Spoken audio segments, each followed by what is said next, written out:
Bueno, muy buenas tardes, muy buenos días.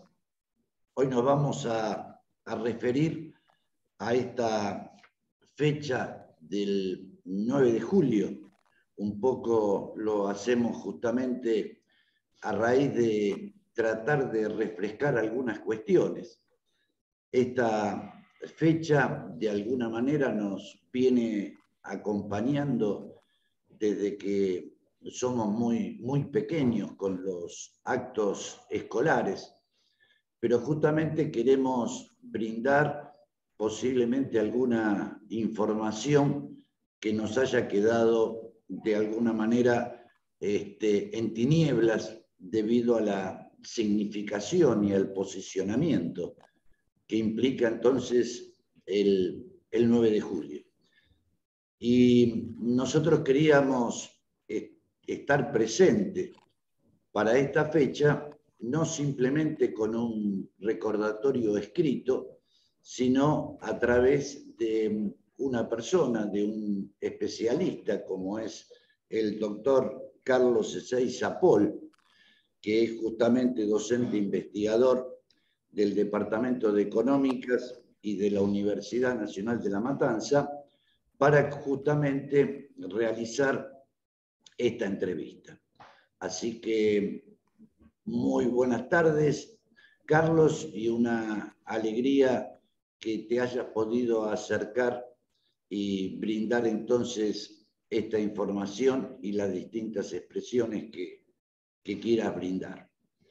Bueno, nosotros hemos preparado una breve cita en relación a algunas preguntas que creo que siempre es importante tener en cuenta en esta fecha tan importante para todos los argentinos.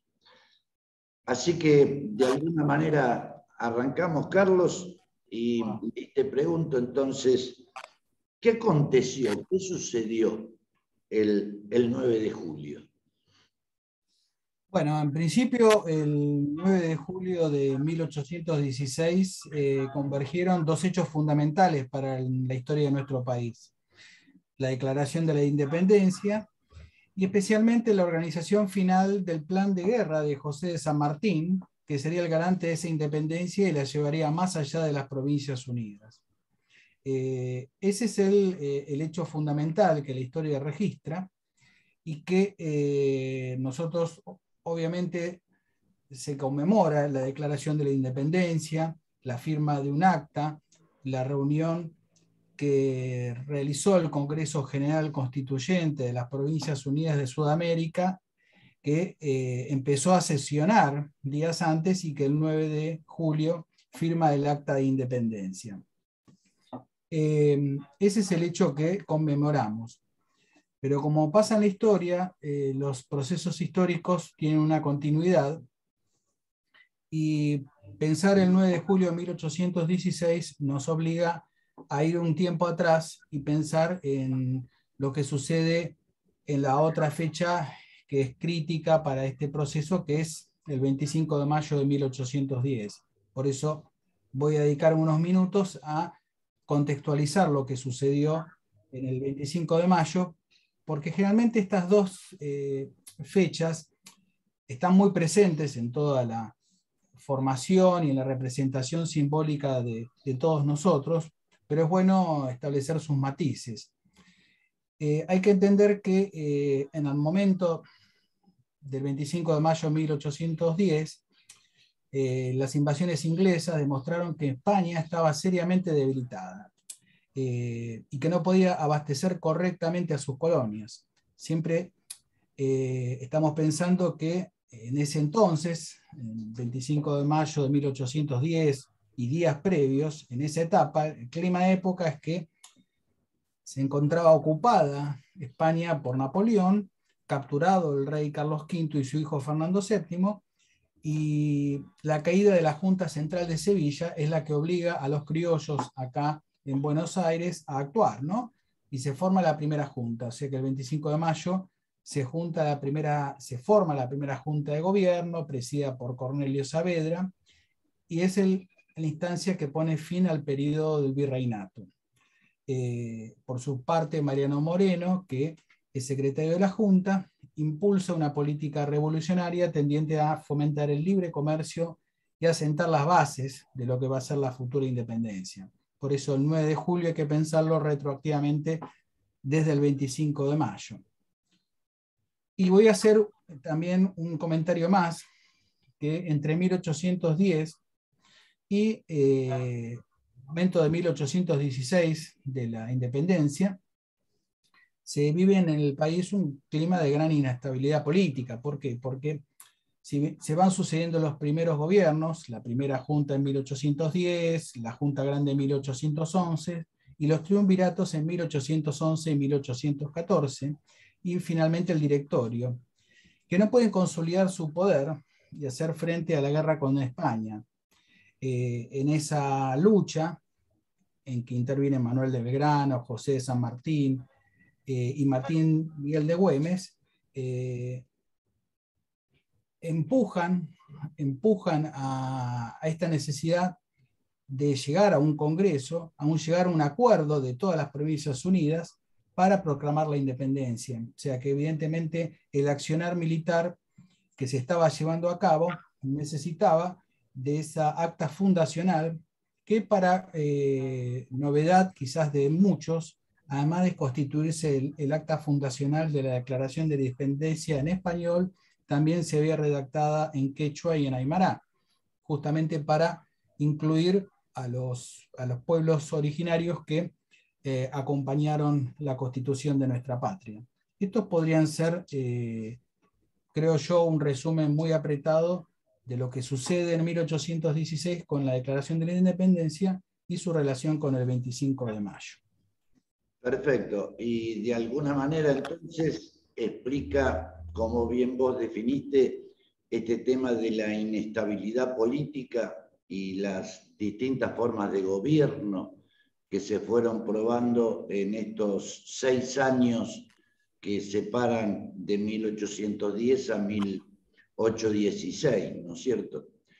Y me parece que también es interesante rescatar un poco este clima que se vivía de alguna manera medio beligerante, podemos decir, el que se haya llevado a cabo en Tucumán, ¿no es cierto? Porque de alguna manera estas reuniones importantes tenían su lugar en Buenos Aires, ¿no?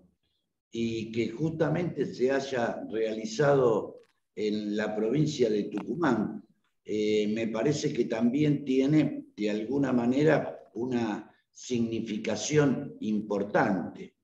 ¿Qué nos podés acotar con respecto a esto, Carlos? Bueno, eso es lo que puedo acotar, es que en 1816, específicamente en el momento de la proclama de la independencia, el contexto internacional era complejo porque España había logrado liberarse de los franceses, el rey Fernando VII había vuelto al trono y se predisponía a recuperar los territorios americanos que estaban en manos de revolucionarios. O sea que se había dado vuelta, como se dice vulgarmente, la taba, España se había vuelto a fortalecer y estaba dispuesta a recuperar territorio. Y el ejército realista había empezado a avanzar por toda la región, derrotando una parte de los movimientos independistas americanos. Tu pregunta respecto de Tucumán tiene una razón de ser en cuanto que en todo el proceso, desde el 25 de mayo de 1810 hasta el 9 de julio, la relación entre Buenos Aires y el resto de las provincias unidas de Sudamérica tenían muchas asperezas. Evidentemente, la constitución federalista de nuestro país, que va a tardar bastante tiempo, porque vamos a tener que esperar hasta 1853 a tener una constitución, nos está planteando que la organización política del país tenía era muy conflictiva. Se reunió en San Miguel de Tucumán como si fuera un lugar neutral, entre comillas, para limar las asperezas entonces entre Buenos Aires y las provincias. Relaciones estaban muy deterioradas. podemos explicar por el tema de aduanas, podemos explicar por esta cuestión que tiene que ver con, también con la concentración de habitantes que se empezaba a dar en tanto Buenos Aires. Algunos historiadores se preguntan por qué no fue en Córdoba. Bueno, eso lo tendríamos que explicar en otra entrevista. Pero hay que destacar que las sesiones del Congreso en Tucumán, en la Casa de Tucumán, iniciaron el 24 de marzo de 1816. Unan esa fecha con alguna fecha que conozcan cerca, ¿no? Con la presencia de 33 diputados de un territorio bien diferente al que es hoy Argentina. Por ejemplo, para dar una idea, intervino en el Congreso Charcas, que hoy es parte de Bolivia, y que envió un representante. En cambio, el litoral, Entre Ríos, Corrientes y Santa Fe, no participaron del Congreso porque estaban enfrentadas con Buenos Aires, así que, porque integraban la llamada Liga de los Pueblos Libres, junto con la banda oriental que estaba bajo el mando de Artigas. O sea que, evidentemente, es muy diferente la organización política de nuestro país respecto de ese momento. Lo fundamental del Congreso, del 9 de julio de 1816, es que los representantes firmaron una declaración de independencia de las Provincias Unidas de Sudamérica y la afirmación de la voluntad de investirse de alto carácter de una nación libre e independiente del rey Fernando VII, sus sucesores y metrópoli, y de toda otra dominación extranjera. De este modo, después del proceso político iniciado con la Revolución de Mayo de 1810, por primera vez se asume una manifiesta voluntad de emancipación. Estas controversias, un poco que vos decías que se vivenciaban entre el interior y Buenos Aires, van a tener su punto cúlmine con las guerras intestinas, ¿no?, que vamos a vivir posteriormente, ¿no es cierto?, a partir aproximadamente de 1830, ¿no? Es correcto, Daniel, porque en esta declaración de emancipación hace frente común a un enemigo realista, empiezan a aparecer las diferencias y disputas internas que llevan a ese desorden serio, desorden de guerra prácticamente civil, que se terminan de apaciguar, se apaciguan con una derrota, ¿no? Con la caída de Caseros y el enfrentamiento del interior contra Buenos Aires, se alcanza esa paz consensuada por los vencedores, ¿no?, como dice la historiografía oficial, en donde se llega a alcanzar una constitución que integra a todas las provincias y define la organización política de nuestro país, con lo que eso considera. El reclamo que venía haciendo San Martín para declarar la independencia absoluta de las Provincias Unidas también era un acto necesario por el proceso de emancipación que se venía dando en toda América. O sea que se necesitaba que Argentina diera ese paso adelante con la declaración de independencia para poder continuar con este proceso a lo largo de todo el continente.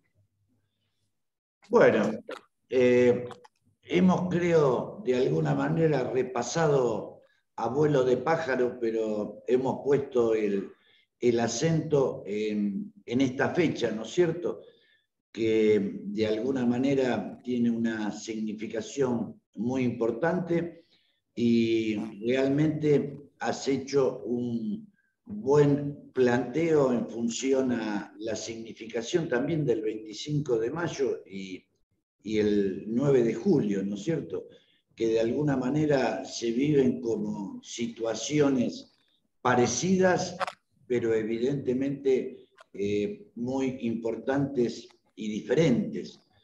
Y sobre todo contar entonces con este hito que de alguna manera nos debe conmover y hacernos vivir a todos los argentinos. Bueno, Carlos, desde ya agradecerte que hayamos tenido este contacto Y bueno,